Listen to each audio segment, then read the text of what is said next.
paranormal. It surrounds us. It's everywhere.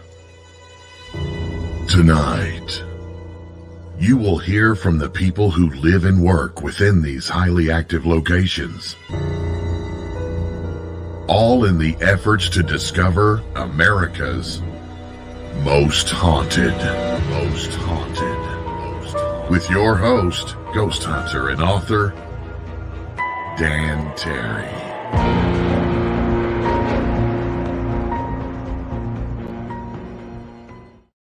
Good evening, boys and ghouls. I am Dan Terry, your ghost host with the most haunted, and today I'm getting one of my favorite topics. Now, you all who have joined the Onyx Network, and if you haven't, I'll tell you how.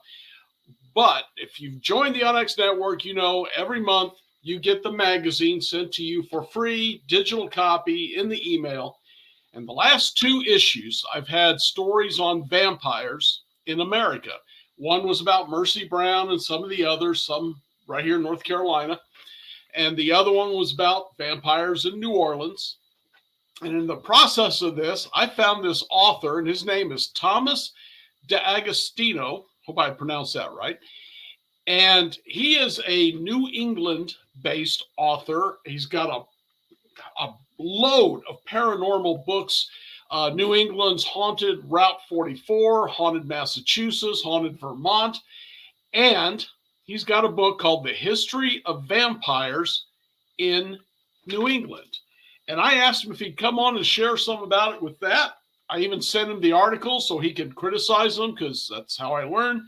And Tom has agreed to come on and talk about vampires in America. Hello, Tom. Hey, how you doing? Hey, like I said, I am really impressed with the number of books you've put out. The work I know goes into those is incredible. Yeah, my wife and I, Arlene Nicholson, we love traveling and, researching all this stuff and just trying to experience the areas as well that we write about. Okay. And all over New England, apparently, Vermont, Rhode Island, Massachusetts. I know I'm missing some. Yeah, Connecticut, Maine, New Hampshire. Yeah. New England, because it's the oldest, continuously settled place in America, it's full of a lot of legends and folklore and stories and ghosts and vampires and witches and everything else. So the people back then, and I don't want to say they were simple, but they didn't understand the world around them. And when a disease came through, probably not unlike COVID would have been without miracle drugs, they blamed it on supernatural sources often. Yeah, basically, actually, Benjamin Martin in 1720 said that what caused the vampire scare, consumption, or tuberculosis as we call it, he said it was a micro, little minuscule bacteria that caused it, but nobody believed him. They said, you're full of it, and it wasn't until Robert Koch did it, like in the 1880s, he actually isolated it. But so there was no known effective cure or anything, and people turned to superstition in hopes that would end up working. So these people blamed superstition and specifically vampires, which I assume came from the old world, traveled over this way. Was vampires, I know they were well known before Dracula was written in the Slavic countries. Yeah, every country has some sort of blood-sucking demon or, creature in their culture of folklore. And so obviously with all the cultures coming here and the different from the different countries and mingling together, you're going to end up with some sort of, what ended up being what would be called a spectral ghoul, which was, they believed the body wasn't rising from the grave. It was the ghost or spirit of the dead person rising from the grave, feeding on the family members, sucking the life out of them, not necessarily the blood, the life out of them, and going back to the grave to nourish the corpse that was in the grave. So as long as the corpse remained wholly or in part, even if it's decomposing, the family continued to nourish that corpse. And the only reason they fed on the family is for fear of being found out. Okay. Mercy Brown was not the first. I know there was others before her, but that was the most famous.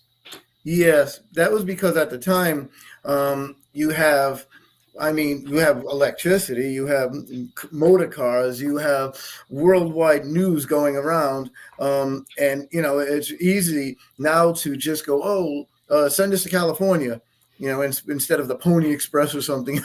Yeah. So it's like that kind of thing. It was the modern times. So it just spread like wildfire. In fact, I do have news articles from San Francisco and stuff on Mercy Brown. Mm.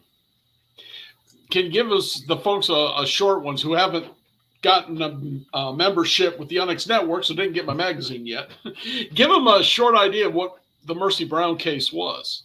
Well, the mom and sister died like 6 and 7 years or years before Mercy got sick, but her brother, he became ill. And what happened was he went to Colorado Springs to get better. Mm-hmm. At that time, Colorado Springs was basically a place they'd go because they were treating this consumption, or tuberculosis now they're calling it. Yeah. But also hospitals like in Providence, Rhode Island, which is no more than, 30 minutes from Exeter, they were treating it too. So when he got sick, what happened was he went there, and in the meantime, Mercy Brown caught running consumption, which is she was dead within months. And because the ground was frozen, she died in January 17th. Because the ground was frozen, they put her in the keep until at least the spring thaw. And when he came back, he got really, really sick. I mean, wow. And they said something's happening. And George Brown is like, no, it's tuberculosis. There's no such thing. And all the other family members had moved out, and the neighbors are like, well, if he dies, they're coming after us. We want to do something. So to appease the neighbors, he hired a doctor, Metcalf, who came up from Wickford and was going to just perform an autopsy. But by the time he got there, they had already dug up Mercy's mom and sister, which is nothing more than skeletons. And then they went into the keep and they removed her. And this was in March, March 19th, actually. So the ground was actually diggable at this point, I guess. But when they opened the coffin, they all were in a gasp because she had moved in the coffin, and her hair and nails had grown, it's appeared, and she was in perfect condition. Now they're pulling a coffin out of this thing, and of course, a body is going to be moving around in it. And two, it's middle of winter. The place is a freezer. So there's not much decomposition going to be going on there. And this is actually the keep itself. This that's the keep itself. Yep, that's where they would keep them. And it had a lot of different roles. One was if somebody did die like that, they'd put food in there, and hopefully and a bell, especially if they were sick. And if the person rose, they could eat and ring the bell, and someone would open the door and say, "Oh, good, you're not sick, you're okay." And two, it was also kept in lock because during the days of grave robbing, after 3 or 4 days, there was no embalming back then, so a body would be not usable after 3 or 4 days for medical schools. So they could put it in there and lock it. And then, of course, if the ground was frozen and couldn't dig, there you store it. So what they did is they cut out the heart, the liver, and the lungs. Just like when they cut the heart open, there was blood in it. But as we know, the heart is like protein. It's one of the last organs to ever decompose. And of course, it's very natural to have blood in it. And they cut it out. They burned the heart, the liver, and the lungs on a rock. And then they fed the ashes to Edwin. That was Mercy's brother. That has to be healthy. Yeah. Oh, well, I always say, well, if he didn't die from that, he'll live 200 years. I mean, but he died in May. But that's accordingly the last known written account of a vampirism. And of course, Bram Stoker, when he wrote Dracula, they found this account in his, files. So he actually used Mercy Brown's account as part of his influence for Dracula. And of course, the town in which the Dracula scenario takes place is Exeter. And that's the continent Mercy Brown was in. Just a wrong continent. Yeah. Okay. So that is Mercy Stone, but she died at 19 of consumption of tuberculosis. And the tuberculosis germ or disease, whatever you want to call it, will stay someplace for, centuries, right?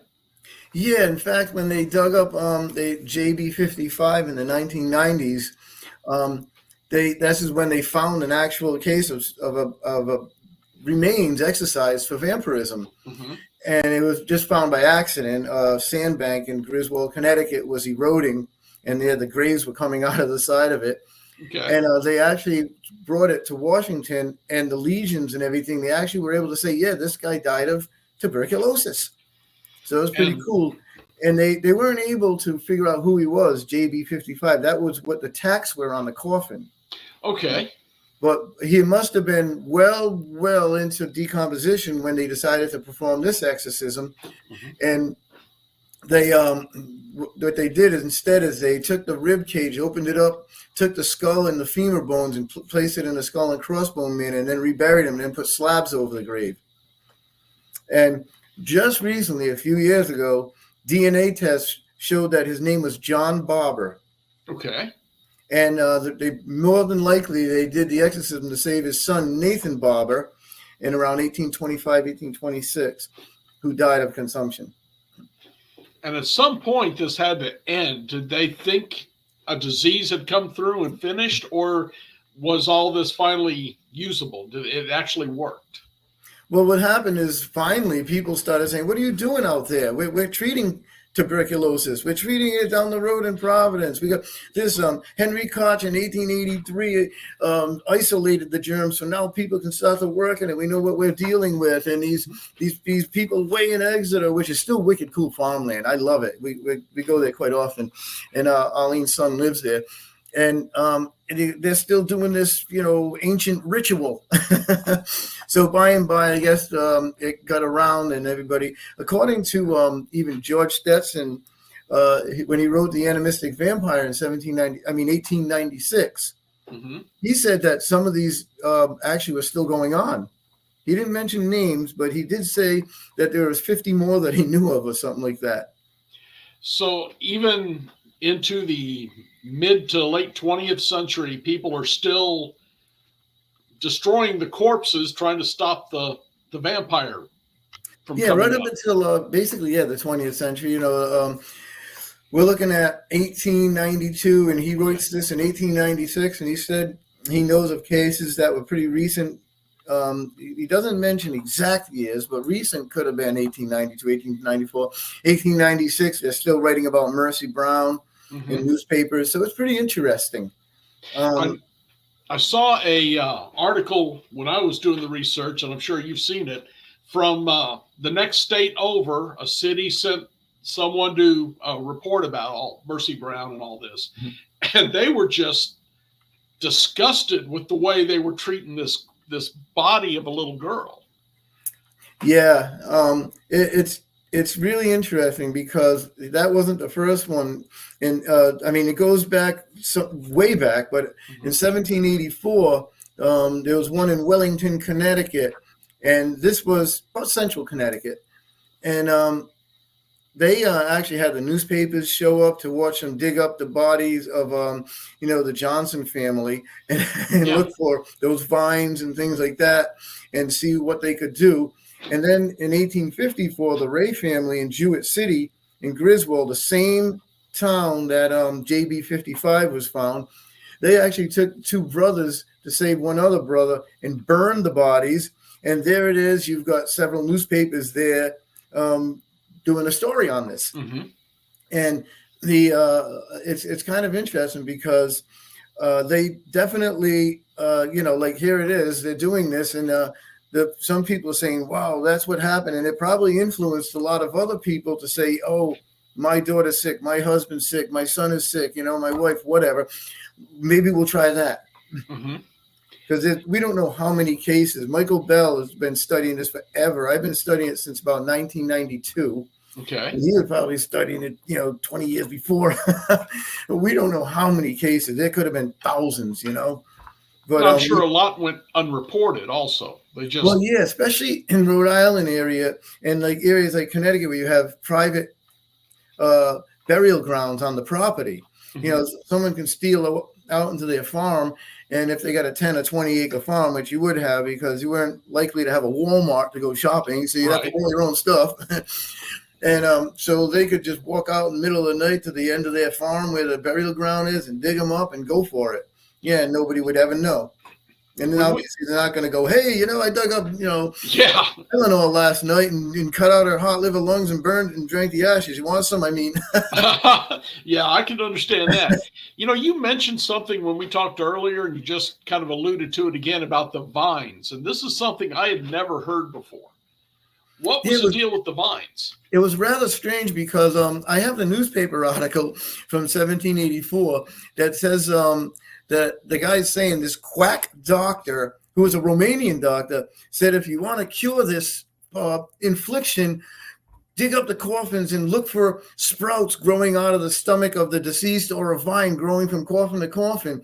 And if you can cut that vine right there, then it should stop the infliction. And if you could, you know, burn the body with the sprouts growing out of it and everything. Well, they said when they opened up the coffin, there was natural grass, you know, maybe seeds and everything under the coffin that had started to grow just out of natural nature, you know.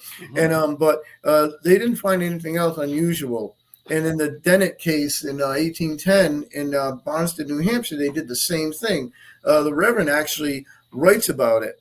I think it's Isaac Place. No, some place. Yeah. He actually writes about it. That it was kind of interesting because it was like he was. I guess he was traveling. You know, at the time, these reverends traveling like that, especially when it was in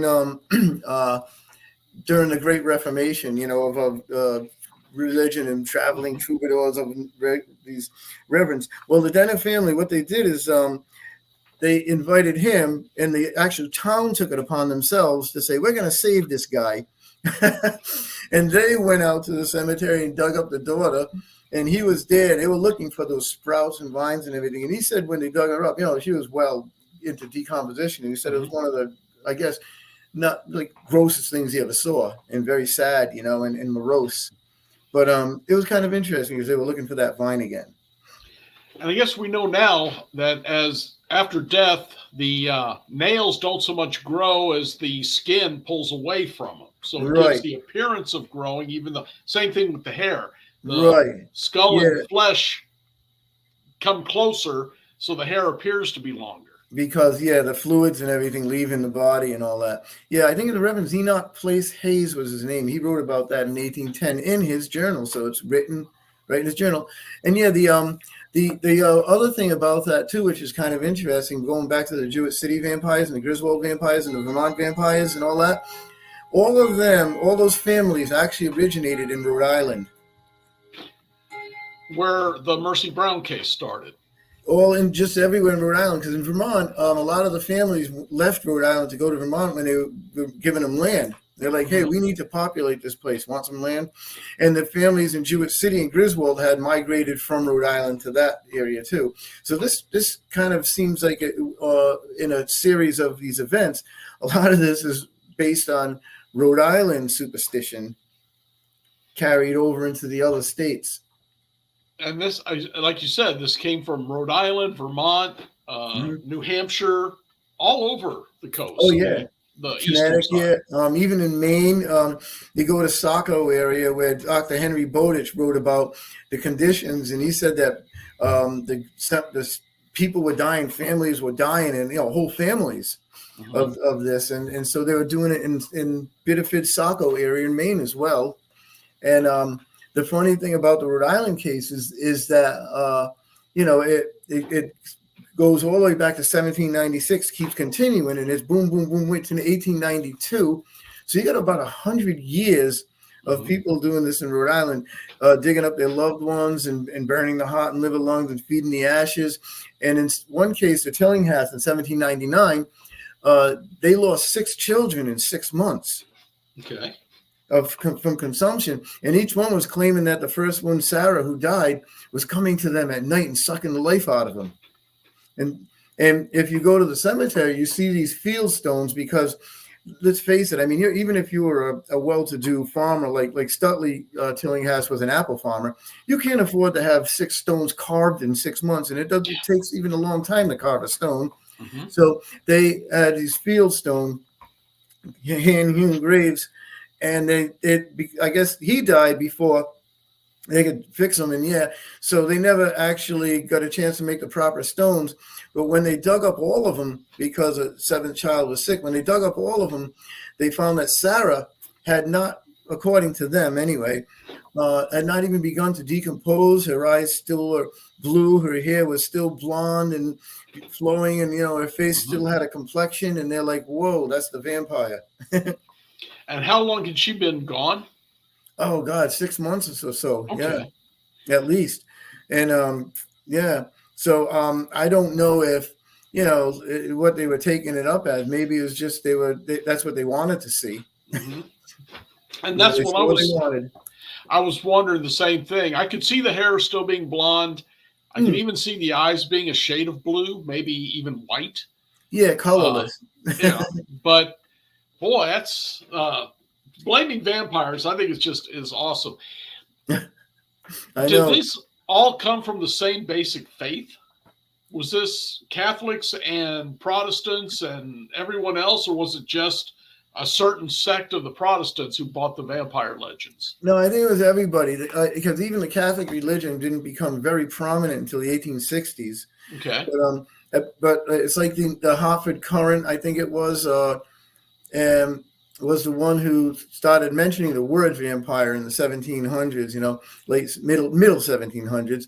The Oxford Dictionary in the 1700s, and it gives a definition. In 1740s, famous writer Voltaire says, describes what a vampire is. A vampire is someone who dies of consumption, comes back and bites another person somewhere where it can't be seen, where they in turn get consumption, turn pale, and die.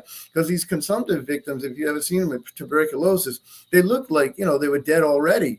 Yeah. Whoops, like you're coughing up blood, you're white, pale, you're gaunt. I mean, it's eating you away. And the terrible thing about it in one case is that some of the richer people considered it a very kind disease. The woman used to paint their faces white and their lips red to look like a vampire, and or a ghoul. And the men loved it because they could get their affairs in order. They knew they were going to die. They're like, okay, I'll give my wife, 400 pounds, and I'll give my mistress the house. Things like, so, and so they called it a kind disease. I don't know. It didn't look very kind. And I'm sure the people dying from it and all the, rural Swain weren't appreciative of these rich people running around looking like they're, deceased loved ones. I know that consumption is now mostly what we think of as tuberculosis, but diphtheria was also a pretty nasty way to die. So was yellow fever. I wonder if all of these got lumped up under consumption. No, I know, not that I know of. Okay. Because diphtheria had its specific, signs, and yellow fever had its specific signs. You got these specific that's not diphtheria, that's yellow fever and stuff, scarlet fever and all that. There were specific signs that you knew at least what it was medically. And when you're coughing and turning gaunt and coughing up blood and that kind of thing, you're pretty much Yeah. Well, the disease I know hits seaports the worst.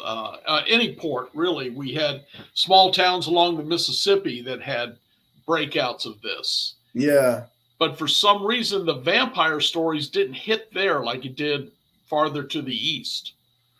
Yeah, that's true, because I reading a lot of journals for one of the books we're researching, and they talk about, like in Boston, people dying by the score of yellow fever and scarlet fever, but I don't see any consumption, vampires stories running around so much. No, and that's kind of strange. You think it's the Midwest was just more grounded or more religious, maybe, and believed that there was a reason for all of this. I think, yeah, also because the Great Migration west, people, it was sparse, obviously. Mm-hmm. You weren't having like these crowded towns and cities. That's why the people were moving west. So even if there was anything like that going on, it wouldn't be as well known because your neighbor might be 3 miles away, or or something like that, and it was sparsely being settled at the time. Yeah, like the cities along the rivers is the ones where things hit first because that's where there's more people, of course. Right. Yeah. So, but yeah, I see your point. Listen, it's I'm going to step away for just a second. I need to run a couple of bill paying things here. So would you hold on for a minute? We'll come right back and talk more about the vampires in America. Sure. All right, stand by. I like the stories of this, and I'm still want to bring up whether or not vampires actually exist or not. Yeah, so much more to talk about, folks. But before we do, I need you to kind of keep an eye on some of this.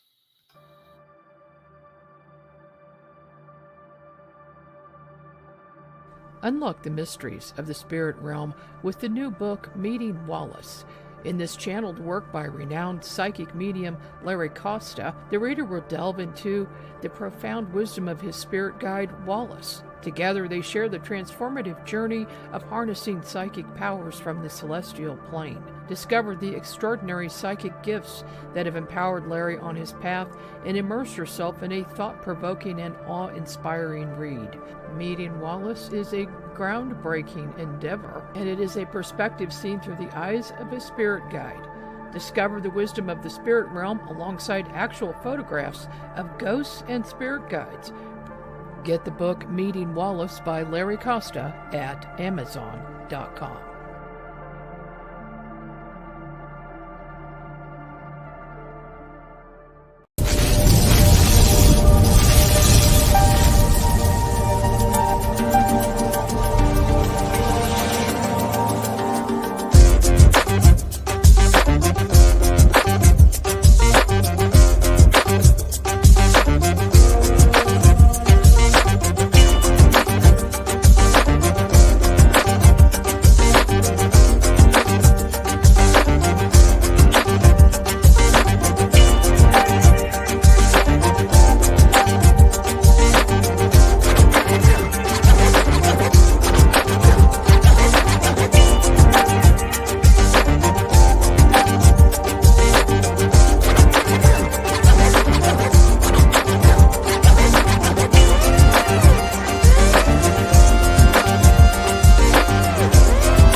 All right, friends, you can see the NX Network's growing so fast. We got so many shows here.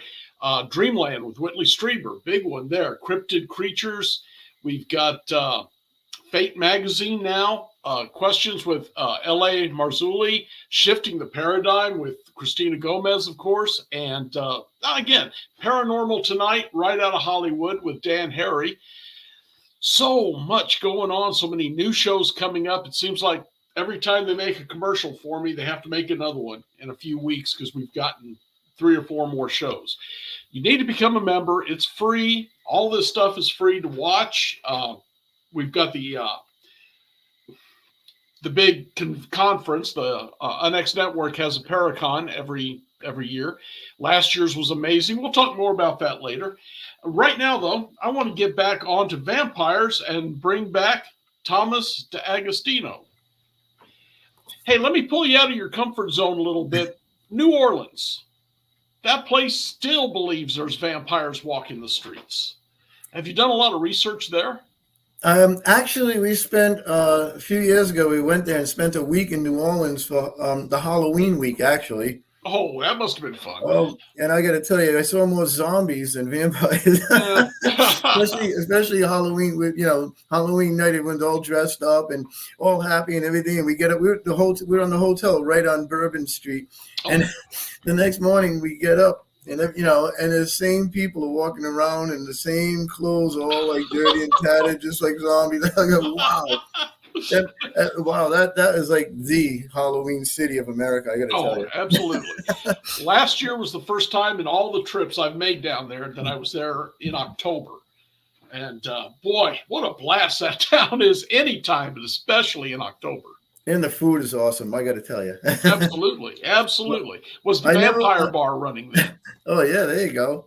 I actually haven't done much research of vampires outside of New England, which is really cool. I'd like to, but it's just the research here, trying to find more cases and everything becomes, very time consuming. Check out, I sent you some documents. There was a case here in North Carolina, and off the top of my head, I cannot remember the years. It was way back, but this village was way back in the hills, and new doctor and his family came into town. People started claiming a black shadow was killing their children at night. The end story, they chased the shadow. It went to the doctor's house. Apparently, they broke in. Well, the doctor came out to reason with the crowd, and they shot him. And then when they went in, the story is they found his wife and kid in coffins. The kid escaped. They killed the wife and burned the house down. Wow. And this all occurred, I want to say, like in the 1820s, 1830s, something like that. Wow. But again, it's the panic that sets in. Right. And people believe this foolishness. Yeah, I actually started reading that one that you sent. That's really cool. It just prompts me to want to learn more about this vampire, I guess, panic outside of New England, because it's very relevant. And it's really cool because that tells me, did it spread by news or did it spread by people moving and saying, well, this is what happened to my grandfather or my grandmother or something, Yeah, if I remember right, there was a preacher in town who was trying to tell the mob this is not what was going on. But he got to the point he was afraid they were going to kill him too. So he ended up backing off. Wow. But they were searching for an excuse. Yeah. And, when you get a mob together and everything breaks loose. Well, and that again is what happened in your area, where the entire towns became convinced this man's dead kid was a vampire.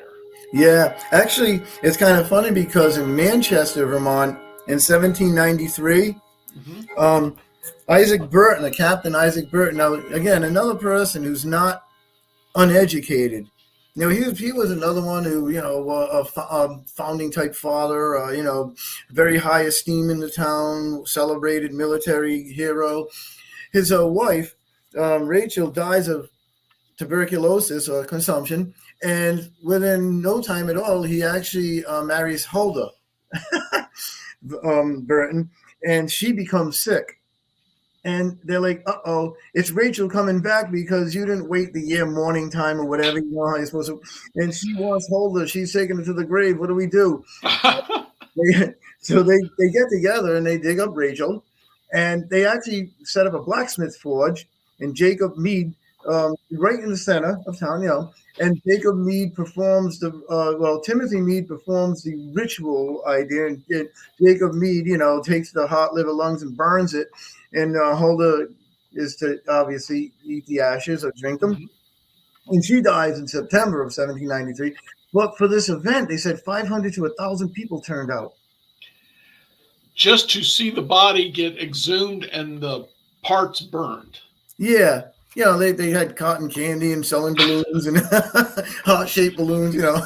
It's unbelievable. In ways, it sounds like the hangings in the Midwest, where people from hundreds of miles away brought the kids in to watch this poor guy get hung. Yeah. And that's what happened, you know. And I'm sure a lot of cases were like that, if not it done in secrecy. I'm sure there was just more people than just like, oh, you know, like the Mercy Brown one, they said it was just the doctor. George Brown didn't even go because he didn't want anything to do with it. He's like, look, my daughter died from tuberculosis. My son's got tuberculosis. This is not a vampire. Yeah, but the village didn't want to hear that. Right. So but they don't say how many people from the village were there. It could have been 20, 50, 6. But I'm sure enough of them turned out to make sure that the exorcism was successful. Or they were showing up just to see something gruesome. Yeah. If you don't, you're not going to be in on the gossip for the next 2 years. Yeah, it's like there's a lot of cases like the one in the Young case in Foster, Connecticut line, where she gets sick, and what happens is Nancy Young. Actually, I got a grave rubbing up here. Is one of the very, very, very few that we actually have a grave of that says names and everything, and not some missing stone or just a hand-hewn stone. So there's very few of them. Mercy Brown, Nancy Young. When she died, her sister became ill, and they actually decided that what they were going to do, because there was a talk around then that if you were to burn the body and inhale the smoke, it would basically kill you. So they actually took her, put her on a pyre, lit her on fire, and the family stood around inhaling the smoke of the burning body. That would be funny if it wasn't so ridiculous. I know, 1827. I mean, and then again, this guy was not he was not a dumb person. He was smart. He was a very well educated guy. But this is what they had. They had no cure, so they turned to the old world superstitions that they've collected over time or whatever, and use that. In the Mercy Brown case, which is very interesting because George Brown was a member of the Exeter Grange, and then there's one in and then one in 1874, where it was what's his name? Rose. That's right, William Rose of Peacedale. He was part of the Grange too. Okay. Now William Rose of Peacedale supposedly exorcised his daughter before anyone got sick. She died of consumption in 1874, and by legend, which we don't have a grave of his daughter, but we do have one of a Phoebe Rose that died in 1874. He went out to the graveyard, supposedly dug her up and performed the exorcism before anyone else got sick. So he wasn't trying to cure; he was a preventative measure. But the Rose family was also related somehow to the Tillinghasts. And of course, George Brown knew the Roses also. So there's a boom, boom, boom link there. And it was pretty interesting, So are you thinking that the tuberculosis germs spread from person to person through those two families or three families? No, it was the actual effect of the cure. Oh, okay. Mary Rose, I think, was a great granddaughter or something of the Tillinghast, or a granddaughter of one of the Tillinghast, who in 1799 exorcised Sarah to save the rest of the rest of what was left of the 14 children. Okay. And then there's so William Rose knows Mr. Brown. Oh yeah, I know what's going on. I went through that 20 years ago. Gotcha. But tuberculosis, I mean, they didn't even think of it because they're over there sleeping 3 to a bed in the winter, coughing over the table at each other, grabbing the food with their hands. It was like, oh God, it was like a hotbed to spreading germs. That's yes, for sure. So tell me about, you sent me the picture of this cemetery, which is the Tillinghast lot. Yes, Is that one of the graves we were talking about? those are actually the graves. Yes, the hand-hewn stones. And we actually tried. I wanted to see which one might have been Sarah's. So we actually thought, if you were going to stop burying someone in an empty area, what direction would you start, in the right or the left? And we were asking people that. Now, I'm left-handed, so I'd naturally go right to that end. I'd go toward the left, but right-handed people might go toward the right, because we were trying to just figure out which one it was, because they're all in a row. And you can see that they had died, boom, boom, boom, and they laid them out like that. So when they went to dig them up, they just dug them up in a row. But religion at that time would say the left hand was evil. The left side was evil, wouldn't it? Yeah. I remember in early grade schools, they make you try to write right-handed because your left-handed was, supposedly evil, especially in Catholic schools and stuff like that. Yeah. I'm left-handed still, so obviously I didn't go to Catholic school. A good southpaw pitcher makes a lot of money, though. Yeah, that's true. They missed some of that. Okay, the Spalding grave. What is the story with that? That one, Lieutenant Spalding, he actually, he was another one, a great celebrated war hero, Dummerston, one of the state legislatures, all that stuff. Yeah, you mentioned that. And his family, with the sons were very well built. They were very strong and well built, but even they deteriorated and died, as well as Lieutenant Spalding did, of consumption. And when one of the daughters got sick, there was a couple of daughters, one of them got sick. They actually said, "Uh-oh, we've got to do something about this." And so they went and they dug up the graves, and this is another one where they were looking for the vine growing across the graves. And if you cut the vine, they say, and it'll actually stop it. So Lieutenant Leonard Spalding, he and his sons and all the people who had died of consumption at this time, I guess that was the popular thought of trying to stop it before burning the hot liver lungs. But in this case, what they did is they not only looked for the vine, but they did burn the body of the last one who died. Okay, they burned the body of the last one buried. They dug up, and the daughter actually, who was sick, got better. Okay, that's the one that actually kind of got cured or got over it, let's say. She survived it. She survived it. So it's like, whoa, this worked. All right, geez, oh my God, wow, we got to do this more often, I guess. But on another note, you were investigating around those graves and got some interesting EVPs. Yes, that was from the Simon Whipple Aldrich grave in North Smithfield, which is very interesting because it mentions vampire on the grave. The grave had been broken at some point and they fixed it, but it said, although consumption's vampire grasp has seized thy, mortal frame. Although consumption's vampire grasp has seized thy mortal frame, and then it has ing mine, and then everything else is missing. But I think it says, thy inspiring mind remained unchanged. And because it mentions vampire, consumption's vampire grasp on it, and this is 1842, right? Okay. I'm sorry, 1826. Oh, no, wait, 1841 he died. Let me see. 1841, I'm sorry, 1841 he died. So by this time they're saying vampire. And not spectral ghoul, consumption's spectral ghoul. Consumption's vampire grasp. So in 1841, he died, and they don't mention what they did. They don't mention if they performed an exorcism, but a lot of family members passed away from consumption before and after. So that's quite interesting.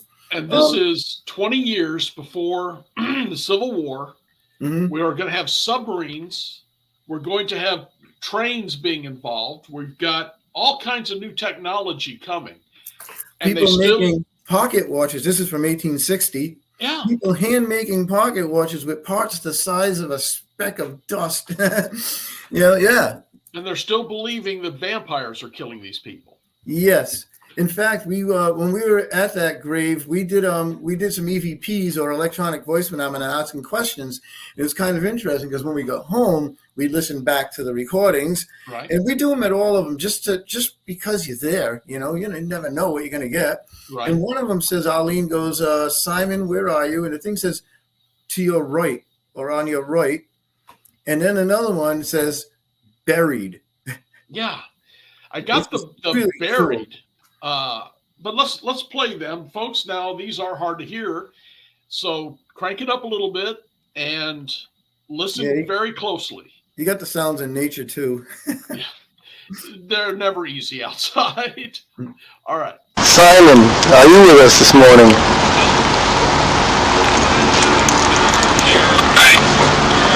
Simon, where are you? Simon, are you with us this morning?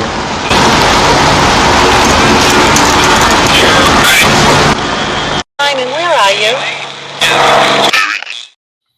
Yeah, To that's your Arlene right. and I, and to your right and buried. He's clear as day amidst all the is. traffic. And Now, were those EVPs or was that coming from a spirit box?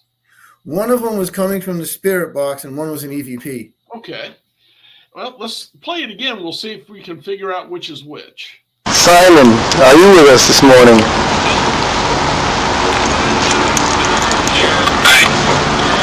Simon, where are you? Simon, are you with us this morning?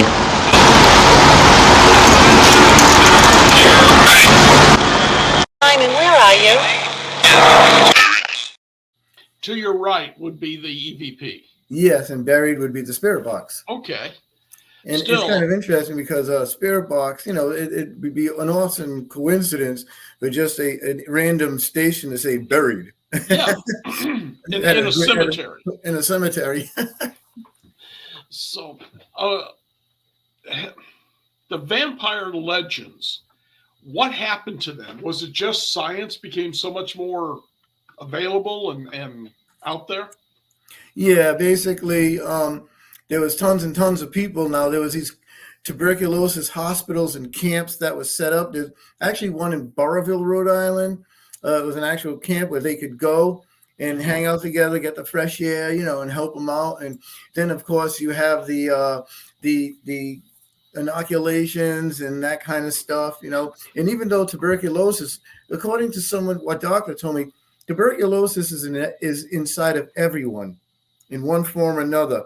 Okay. That I used to get congestion and stuff like that, and bronchitis. Bronchitis, he said, was a form of tuberculosis. So I'd get it every year, but in the last 8 years, all of a sudden it stopped, because our bodies change every 7 years or so. Mm-hmm. But they realized this, and then they stopped making the inoculations for it, or whatever it was, the shots, and then of course it mutates, and they just keep going. So they realized, wow, this is how much we know about this disease. Now there's one a tuberculosis. Luckily, not many cases in America now, but it mutates as soon as you give the vaccine. Damn, I hadn't heard that. Yeah, and so the vaccine that they came out with, and it's been they mutate the vaccine to counteract the mutation of the tuberculosis. So we had that. We had, and inoculations are nothing new. I mean, George Washington was getting vaccines, I guess you can call it, back then, but with the advent of the knowledge of what Robert Koch did, Dr. Koch, with the vaccines ever going, things like that, people began to it dwindled. The idea of the vampire was now too archaic, and now it was just, wow, yeah, this is a disease that we've got to really work on. Mm-hmm. Yeah, absolutely. Are there real vampires, Tom? I've come across them in different places, like, I don't know, the State House. Yeah, no kidding. No, I'm not. You know what? There are people who have modern day vampires, they call them, and they play the character, the role. They get their teeth and all that. And some of them they call them sanguine, where they do like to drink some little blood. Mm-hmm. And it's a role. They say, okay, they're not like the undead or immortal. And then there's what they call psychic vampires, which are the ones that just tend to drain your psyche, your energy. And there are a lot of people like that anyway who do that. They don't realize that they're doing it, but Yeah. they're out there. And that's the type that we deal with today. And then the people, of course, who go around thinking they're real immortal vampires that want to kill people. But as far as the vampire thing in myth and folklore, it's very much alive. But as far as alive, it's very much myth and folklore. It is. Okay. And of course, you got to get down and spend another week in New Orleans just on the vampires. The stories down there are amazing. The casket girls and the two brothers who were keeping prisoners and drinking them dry. Oh yeah, I read that. It was great. I like that part. Yeah. So we went to the St. Louis Cemetery, and yes, the one that has Marie Laveau in it. Mm-hmm. And it was kind of funny because you know how they have some of them are abandoned, and there was these work guys. They were just like raking the rocks in the pathway. And all of a sudden, this body comes flying out of the third tier of one of the crypts, and they were going to have a heart attack. It was a homeless guy who was sleeping in there. And he got up, or maybe he was just drunk and decided that's where he was going to sleep for the night. He got up and jumped out. That describes New Orleans pretty well. You have got some more books out, and we really have got to show and talk about them just a little bit. There's the history of vampires in New England, which is awesome. And what else? Got Strange New England. What's that got? I see there's a Ouija board on the cover. Yeah, it's about stories of like not only just ghost stories, but really strange things for people in New England. Like the lady who gave her fortune to a person she met on the Ouija board, a spirit. She left their fortune to a spirit. Oh. and the family tried to track down this spirit and they couldn't. So, the family ended up with the fortune. Oh, darn. Yeah, it is. I mean, hey, there's Handkerchief Moody who he was a priest, a reverend and a minister in York, Maine, and he wore a black veil over his face for his life. And so nobody could see his face. And actually, Nathaniel Hawthorne actually wrote that story, The Minister's Black Veil, based on that. Okay. There's a Confederate soldier, a very celebrated family. Their son died at the Civil War. And when they brought the coffin home, they wanted to take one last look at their deceased son, and it was a Confederate soldier in Maine. And they didn't know what to do with it. So they took up some money and made a grave and for him and buried him there as an unnamed Confederate. There's my God, there's so many wild stories of witches and again vampires and vagabonds who roam the area. Mm-hmm. There's like 60 of them. Wow, that sounds intriguing. And I used to live on Interstate 44. I'm sure it's totally different, but it was haunted enough. Yeah. What's the haunted Route 44? Oh, that goes from Plymouth, Massachusetts. They call it the birthplace of America, which it was actually, for the Europeans anyway, to Kerhonkson, New York. And it's 200 and something miles. And it runs straight through Rhode Island, Massachusetts, Connecticut into New York State.